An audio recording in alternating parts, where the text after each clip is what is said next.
పూర్ణకుంభ ఉమ్. పూర్ణకుంభ ఆవతితో స్వామివారి సన్నిధికి శారదాపీఠ అధిపతిని ఆహ్వానించడం అనేటటువంటిది తిరుపతి తిరుమల దేవస్థానాన్ని ఎన్నో కాంట్రవర్సీస్ అప్పుడు మనము అన్ని రకాలుగా చూసాము. ఎంతవరకు సమంజసం ఒక స్వామీజీలను అలాంటి మర్యాదలతోని అలిపిరి నుండి స్వామివారి శ్రీగర్భ ఆలయం వరకు కూడా ఆహ్వానించడం అనేది ఎంతవరకు సమంజసం? మనం ఇందాక చెప్పినట్టుగా ఏదైతే ఈ హిందూ ధర్మాన్ని రక్షించడం కోసం సాధు వ్యవస్థను ఏర్పాటు చేశారో దాంట్లో భాగంగానే కొంతమంది స్వామీజీలకి కొంత ప్రొటెక్షన్ అనేది ఇవ్వడం అనేది ప్రభుత్వం వివిధ రాష్ట్రాల్లో జరుగుతా ఉన్నటువంటివి మనం చూస్తున్నాం. అఖాడాల నుంచి అయితే మండలేశ్వర్లకు ఏర్పాట్లు చేసుకుంటారు.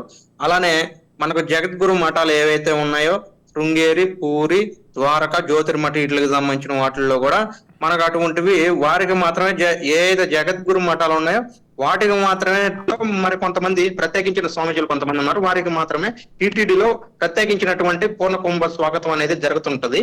అయితే మన స్వామీజీలకి ఇక చేయకూడదా అంటే చేసినందువలన దోషం అయితే లేదని మనం అనుకోవచ్చు. కాకుంటే ఇక్కడ మనకు విశాఖపట్నంలో ఒక సందర్భంలో మనకు హిందూ ధర్మానికి హాని జరిగితే వారు పోరాడతారా లేదా అనేది పక్కన పెడితే వారున్నటువంటి ప్రదేశంలోనే అక్కడున్న రాజకీయ నాయకులు వారు ఏదైతే గురుస్థానంగా భావిస్తున్నటువంటి కొన్ని రాజకీయ పార్టీలు ఏదైతే అనుకుంటున్నామో వారే స్వయంగా ఆ మఠాన్ని ఆక్రమించుకుంటుంటే స్వామీజీ వారు ఎటువంటి స్పందన లేకపోవడం నిజంగా ఈ హిందూ ధర్మానికి ఒక బాధాకరమైన విషయం. వారు గౌరవప్రదమైనటువంటి స్థానంలో ఉండి వారు ఆపగలిగే సామర్థ్యం ఉండి కూడా మౌనాన్ని వహించడం నిజంగా ఇది బాధాకరమైన విషయం. రాష్ట్రంలో అనేక సార్లు మనం ఎంతో పవిత్రంగా భావిస్తున్నటువంటి వివిధ దేవాలయాల్లో గాని ఆలయాల్లో గాని తీర్థ ప్రసాదాలు ఇస్తున్నప్పుడు వాటిలన్నింటినీ విసిరేస్తున్నటువంటివి మనకు కనిపిస్తున్నప్పటికి కూడా మేము వారికే గురువులుగా పనిచేస్తున్నామని మనం ఏదైతే చెప్పుకుంటా ముందుకు పోతున్నాం, ఇదంతా కూడా నిజంగా బాధాకరమైన విషయం. ఇక టీటీడీ విషయాలకు వస్తే మేము ఒకసారి కార్యక్రమం జరిగినప్పుడు అక్కడ కొన్ని అవాంతరాలు జరిగినాయనే విషయాల్ని మనం మీడియా సుముఖంగా మనం అన్ని వ్యక్తపరిచినాం. ఆ తర్వాత రెండోసారి మేము బహిరంగ సభకు జరిపినప్పుడు అక్కడ కొన్ని విషయాల్ని మనం అనుకూలతలో ఆ సందర్భంలో ఎక్కువ మంది స్వామీజీలు, ఒక 100 మంది పైగా స్వామీజీలు రావడంతో దానికి తగినటువంటి ఏర్పాట్లు ఆ సందర్భంలో చేశారు. మొదటి సందర్భంలో మాత్రం అట్లాంటివి ఏమి అంటే సాధారణమైన భక్తులకి ఎటువంటి ఇబ్బందులు కలుగుతున్నాయి టీటీడీలు అనే ఉద్దేశంతో మనం మొదటిసారి వెళ్ళినప్పుడు అవన్నీ క్షుణ్ణంగా ఆ రోజు మీడియాకు కూడా తెలియజేయడం జరిగింది. అయితే ప్రస్తుతం ఉన్న పరిస్థితుల్లో మనం పూర్ణ కుంభం ఆహ్వానం ఎవరూరికి అనేటివి ఒక లిస్ట్ అనేది ఆల్రెడీ టీటీడీలో ఉంది.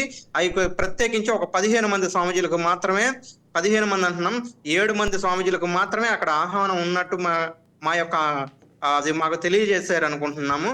అయితే వాటిల్లో ఈ మఠం లేదు అని మేము ఖచ్చితంగా చెప్పొచ్చు, అందులో ఎటువంటి సందేహం లేదు. 13 వచ్చి అఖాడాలు ఉన్నాయి, వాటిలో ఈ మధ్య ఒకటి యాడ్ చేయడం వల్ల 14 అఖాడాలు, అఖాడాలకు సంబంధించినటువంటి ప్రెసిడెంట్లకి ఆహ్వానం ఉండొచ్చు.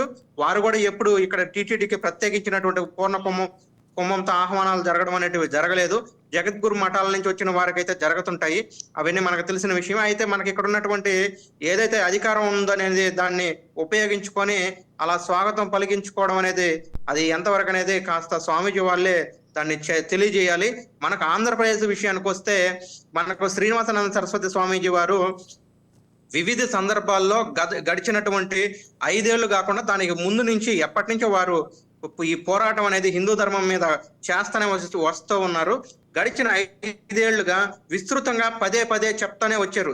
ఏవైతే ఆలయాలు కూల్చినప్పుడు అదే పిఠాపురం గాని ఈ కాకినాడ గాని ఆయా సందర్భాల్లో అక్కడ జరిగినప్పుడు ఎటువంటి స్పందన కూడా మనకు కనిపించలేదు. మేము స్వయంగా అక్కడ కొంతమంది స్వామీజీలతో వెళ్ళి ఆ సందర్భంలో మేము పాల్గొనడం జరిగింది. అయితే మనకు శ్రీనివాసానంద స్వామీజీ వారు హిందూ ధర్మం మీద మన ఆంధ్రప్రదేశ్ లో ఈ పోరాటం చేసేటటువంటి వారు తప్ప మరొకరు మాతో సహా ఏ ఒక్కరు కూడా అంత క్లియర్ గా ముందుండి నడిపేటటువంటి సామర్థ్యం వారు వేరే ఒకరు లేరని మేము ఖచ్చితంగా చెప్తాము.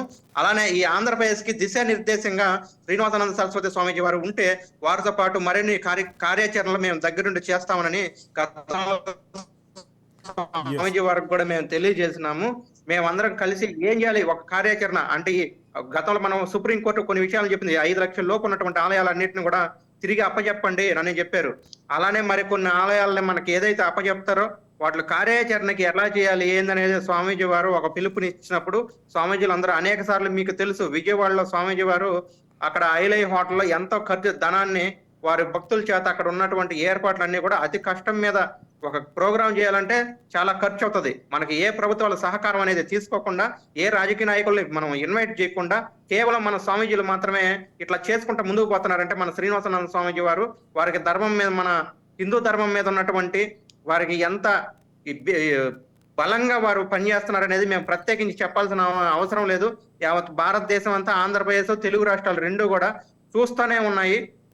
ఇవన్నీ మీకు మీడియా ముఖంగానే వారు అనేక సందర్భాల్లో తెలియజేస్తా వస్తున్నారు. తదుపరి కార్యాచరణలు ఏం చేయాలి